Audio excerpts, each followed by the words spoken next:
পাকিস্তানের সঙ্গে ঐতিহাসিক জয়, দুর্দান্ত এই জয়ে বিশ্বব্যাপী ক্রিকেটের সঙ্গে সংশ্লিষ্ট যারা সকলেই মন্তব্য করছেন, যে যার মতো করে গবেষণা করছেন, রেকর্ড বুকগুলো একটু ঘেটে দেখছেন নতুন কি রেকর্ড হলো। পাকিস্তানের বিপক্ষে অবিশ্বাস্য হোয়াইট ওয়াশ হওয়ার পর বাংলাদেশ পাকিস্তানের সঙ্গে কি রেকর্ড করলো, বলে ব্যাটে কি ব্যবধান তৈরি করলো, সব নিয়ে গবেষণা চলছে। চলুন একটু দেখে নেওয়া যাক। পাকিস্তানের বিপক্ষে প্রথম টেস্টে 10 উইকেটের দারুণ এক জয়ের পর দ্বিতীয় টেস্টের দুর্দান্ত জয়ের যে দেখা, সেই দেখায় কি রেকর্ড হলো বাংলাদেশের পক্ষে। তৃতীয় সর্বোচ্চ রান তাড়া করে জয় এসেছে বাংলাদেশের। টেস্টে বাংলাদেশ সব থেকে বেশি রান তাড়া করে জিতেছে 2009 সালে ওয়েস্ট ইন্ডিজের বিপক্ষে। সেই ম্যাচে টাইগারদের লক্ষ্য ছিল 215। এরপর মঙ্গলবার পাকিস্তানের বিপক্ষে 185 রান তাড়া করে জয় বাংলাদেশের, তৃতীয় সর্বোচ্চ রান তাড়া করে জয়ের রেকর্ড।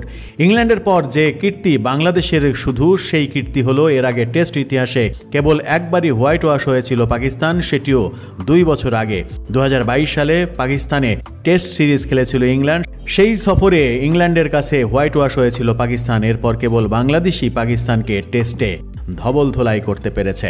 26 বা এর চেয়ে কম রানে 6 উইকেট হারিয়ে টেস্ট জেতা কি রেকর্ড গড়ল। ইংল্যান্ডের বিপক্ষে দ্বিতীয় টেস্টের প্রথম ইনিংসে 26 রানে 6 উইকেট হারিয়েছিল বাংলাদেশ। এরপর লিটন দাস ও মেহেদী হাসান মিরাজের দায়িত্বশীল ব্যাটিংয়ে ঘুরে দাঁড়িয়েছিল সেদিন টাইগাররা। এমন কীর্তি গড়া তৃতীয় দল বাংলাদেশ। এর আগে 1887 সালে অস্ট্রেলিয়াকে হারিয়েছিল ইংল্যান্ড। 1999 সালে একই অবস্থান থেকে ঘুরে দাঁড়িয়ে ভারতকে হারিয়েছিল পাকিস্তান।